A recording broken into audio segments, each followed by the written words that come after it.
बिस्मिल्लाहिर्रहमानिर्रहीम। अस्सलाम वालेकुम फ्रेंड्स, कैसे हैं आप सब लोग। मुझे उम्मीद है आपकी ईद बहुत अच्छी गुजरी होगी। हमारे यहाँ तो ईद के तीनों दिन बहुत शदीद गर्मी थी। इतनी शदीद गर्मी थी कि ऐसे लगता था सीज़न के सबसे गर्म तरीन दिन चल रहे हैं। और सावन का मौसम आ चुका है, महीना आधे से ज़्यादा गुजर गया है, लेकिन बादल बनते रोज़ हैं, गरजते भी बहुत हैं, बरसते नहीं हैं। ये सुबह सुबह कोई हल्की सी फुहार पड़ी है तो मैंने जो है वो एक क्लिप बना लिया, वरना मूंगफली की फ़सल सूखी पड़ी थी बिल्कुल, और किसान बेचारा परेशान हाल है कि क्या बनेगा। तो आज का मेरा व्लॉग जो है वो मेरे सेकंड और थर्ड डे की जो है मसरूफ़ियत है ईद के दिन की। और कुर्बानी भी हमारे घर में दोनों कुर्बानियाँ जो हैं वो सेकंड और थर्ड डे पे आई। तो पहला दिन काफ़ी जो है वो सुकून से गुज़रा, अगले दिन मसरूफ़ियत रही, तो वही शेयर किया मैंने। आज मैंने अपने व्लॉग की इब्तिदा में ही जो है वो आपको एक रेसिपी जो है वो दे दी है।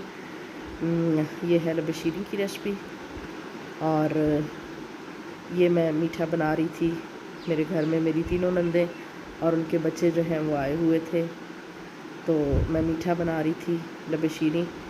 और मेरी थोड़ी सी रेसिपी जो है वो डिफरेंट है। मेरी एक बहुत अच्छी लाहौर में दोस्त थी, 2005 में हम लोग एक स्कूल में इकट्ठे जॉब करते थे, तो वहाँ पर ये जो है मैंने उनसे खाई थी, और उसके बाद फिर मैं इसको ऐसे ही बनाती हूँ। तो मैंने तकरीबन सवा कप जो है वो रंगीन सवैयाँ बॉयल कर ली।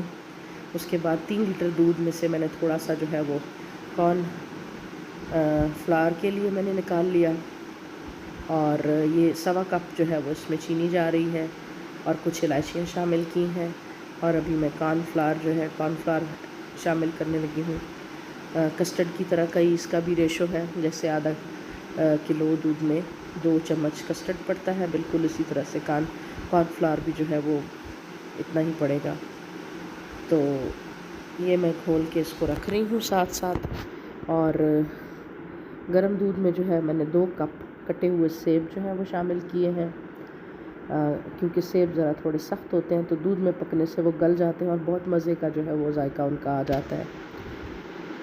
तो साथ जो है वो मैंने इसमें रंगीन सेवइयाँ शामिल कर दी, सवा कप वो थी, और ये उबलने के बाद जो है वो क्वांटिटी में ज़्यादा हो गई थी।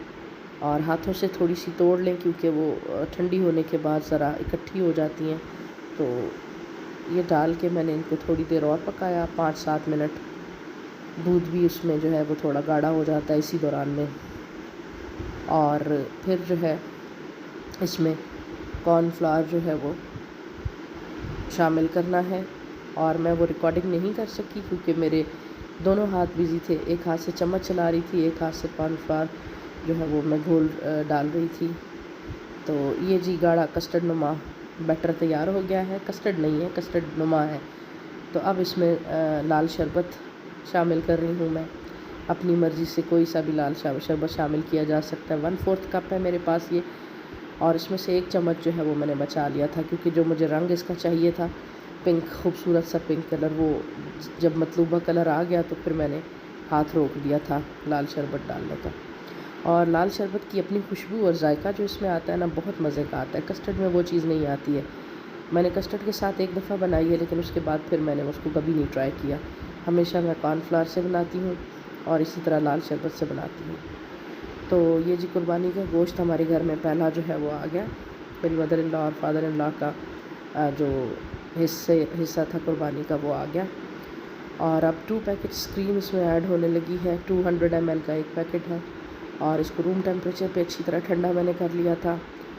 बहुत देर ठंडा बल्कि ये हुआ था, क्योंकि बीच में मेरे बहुत ज़रूरी मेहमान आते रहे और बहुत ज़्यादा मसरूफ़ियत रही उनका, चाय पानी और सारा। फिर उस दौरान में ये अच्छा खासा ठंडा हो चुका था। तो क्रीम अच्छी तरह मैंने इसमें शामिल कर ली। हल्के हाथों से जो है इसको मिक्स कर लेना है, और उसके बाद फिर जो है इसमें कॉकटेल और दीगर मेवाजात जो शामिल करना चाहें वो शामिल कर लें। तो गर्म दूध में क्रीम डालने से कुछ इतना अच्छा तजर्बा नहीं रहा मेरा। तो ये कॉकटेल को मैं जो है वो स्ट्रेनर में स्ट्रेन करने लगी हूँ, क्योंकि पानी जो है वो अगर इसमें शामिल हो तो फिर ये इसको भी ऐसे लिक्विड कर देगा। और ये 2 कप्स जो है वो मैंने इसमें कॉकटेल ऐड किया है। 1 कप मैंने पहले डाला, मिक्स किया, मुझे थोड़ा लगा तो फिर मैंने 1 कप और जो है वो शामिल कर दिया था। इसके अलावा कोई भी सीज़नल फ्रूट भी ऐड किया जा सकता है, लेकिन मुझे ये आजकल चूँकि यही अवेलेबल थे एप्पल और ये चीज़ें, और अब ये ड्राई फ्रूट थोड़े से पड़े हुए थे वो भी इसमें शामिल कर दिए। हल्के हल्के हाथों से मिक्स कर लें इसको, और ये बहुत अच्छा मीठा तैयार हो जाता है, बहुत ही लजीज, बहुत मुनफरिद जायके वाला। जेली मैं इसके अंदर ख़ुद नहीं शामिल करती, ऊपर डेकोरेट करती हूँ लेकिन अंदर नहीं शामिल करती। उसके बाद सेकंड ये रात के खाने के लिए फिर जो है ना मीठा बनाने के बाद ये मैंने मटन कढ़ाई बनाई। और पहले तो मेरा बड़ी अच्छी एक रेसिपी ट्राई करने का दिल था, लेकिन फिर मैंने नेशनल का जो कढ़ाई मसाला था उसके साथ ये बना ली। तो ये 3.5 किलो गोश्त था, और इसको प्याज, लहसुन, अदरक और टमाटर, हरी मिर्चें डाल के जो है ना बॉईल कर लिया। और फिर जब गल गया तो इसमें ऑयल और अदरक वगैरह डाली, अदरक का पेस्ट, और फिर इसकी बहुत अच्छी तरह से जो है वो भुनाई की। और पानी जो है खुश्क होने के बाद फिर इसमें वो नेशनल का कढ़ाई गोश्त मसाला शामिल कर दिया। तो थोड़ी देर दम पे ये तैयार पकी है, और उसके बाद बहुत अच्छी शक्ल में ये जो है वो तैयार हो गई है। और राइस हम लोग जो है वो पहले दोपहर में बना चुके थे, तो इसलिए फिर ये सिर्फ कढ़ाई जो है इसको एंजॉय किया। लेकिन मैंने बताया गर्मी इतनी ज़्यादा थी कि बिल्कुल गोश्त नहीं खाया गया, इसका हाफ़ भी नहीं खाया गया, इतने माशाल्लाह लोग थे घर में। और ये फ़ाइनल लबशीरी की शक्ल है। सर्व करने से पहले मैंने इसकी एक क्लिप बना लिया। ये नेक्स्ट डे है जी, बिल्कुल अर्ली मॉर्निंग में अम्मी लोगों की तरफ आ गई। मेरे हस्बैंड बहुत अर्ली मॉर्निंग के ही काम से, ज़रूरी काम से चले गए, तो मुझे फिर अपनी कुर्बानी का गोश्त डिस्ट्रीब्यूट करना था, लेके आना था, तो मैं अम्मी की तरफ आ गई। तो नाश्ता यहीं पे किया मैंने, ये हलवा और चाय का। हमारे घरों में ईद के काफ़ी दिन तक हलवा पड़ा रहता है, और वो हम लोग नाश्ते में थोड़ा थोड़ा खाते रहते हैं। तो मेरा भाई जो है वो मेरा कुर्बानी का गोश्त लेने चला गया, और अम्मी ने उसी वक्त जो है वो खीर बनाई थी, ताज़ा ताज़ा डोंगों में डाल के डेकोरेट करके फ्रिज में रख रही थी ठंडी होने। तो मैंने कहा लाए मुझे, मैं छोटा सा एक क्लिप बनाती हूँ। तो ये जी लंच में फिर मैंने अम्मी की फरमाइश पे मटन कढ़ाई बनाई, काली मिर्च में और देसी घी में। वो बीफ़ नहीं खाती, घर में बीफ़ की कढ़ाई बनी हुई थी, तो उन्होंने कहा कि मेरे लिए और अपने लिए मटन बना लो। तो ये फिर मटन कढ़ाई मैंने बनाई काली मिर्च में, बड़ी अच्छी मज़े की बनी थी। और ये फिर मेरा कुर्बानी का गोश्त आ गया। तो 12:30 बजे के बाद इसमें हम मसरूफ़ हो गए। इसके छोटे छोटे पीसेस किए, इसको तोला, इसके पैकेट्स बनाए। अम्मी तोल रही हैं इसको तकड़ी में, क्योंकि वो फिर 3 हिस्सों में डिवाइड करना होता है, तो इसलिए वज़न का जो है वो ख़्याल रखा जाता है। और ये बड़ी बड़ी 2-3 हड्डियाँ थी, वो मैंने भाई से कहा कि मुझे टोके से तोड़ दो ताकि वो इनमें शामिल हो जाएं। तो तकरीबन 15 किलो के करीब जो है वो निकला था गोश्त, शेयर मेरा कुर्बानी का। और ये पैकेट्स बना लिए मैंने। गदिहाल में मेरे भाई ने तकसीम कर दिए सारे, और ननियाल में मैं फिर ख़ुद तकसीम करने आई। ये मेरी खाला का घर है जहाँ पे मैं आई हूँ बहुत दिनों के बाद, तकरीबन मेरा ख्याल है 1.5-2 माह के बाद मेरा चक्कर लगा। यहाँ पे करीब ही हैं, बहुत करीब मेरे घर से वॉकिंग डिस्टेंस पे, लेकिन बस मेरी दौड़ जो है ना वो अम्मी के घर तक होती है जब से ये कोरोना डेज़ शुरू हुए हैं। खाला ने घर में ये छोटे छोटे परिंदे रखे हुए थे, और मुझे इतने खूबसूरत लग रहे थे, बहुत खूबसूरत लग रहे थे।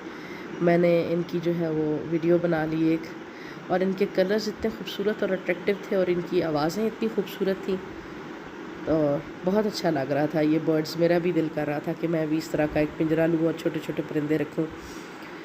तो बहुत दिनों के बाद फिर खाला के साथ जो है वो एक अच्छी सिटिंग रही। दोनों खालाओं का घर आगे पीछे है, दोनों एक ही घर में दोनों की शादी हुई है। तो ये जो है मैं दूसरी खाला का भी अभी आपको घर दिखाती हूँ। बड़ा रिवायती सा उनका सेटअप है, गांव का जैसे होता है, खूबसूरत सा, खुला खुला। और बहुत दिनों बाद जो है उनसे गपशप की, रिश्तेदारों के घरों में गए, मिले, दिन पूरा उसी में गुज़र गया, घूमते घूमते, गोश्त डिस्ट्रीब्यूट करते। लेकिन बहुत बहुत अच्छा लगा। और गर्मी देखिए, सूरज ऐसे सवा नेज़े पे है, बहुत शिद्दत की गर्मी थी। ये वक्त हो गया, लेकिन उसके बावजूद शदीद हब्स वाला मौसम था, यानी पसीने ऐसे बह रहे होते जैसे पानी।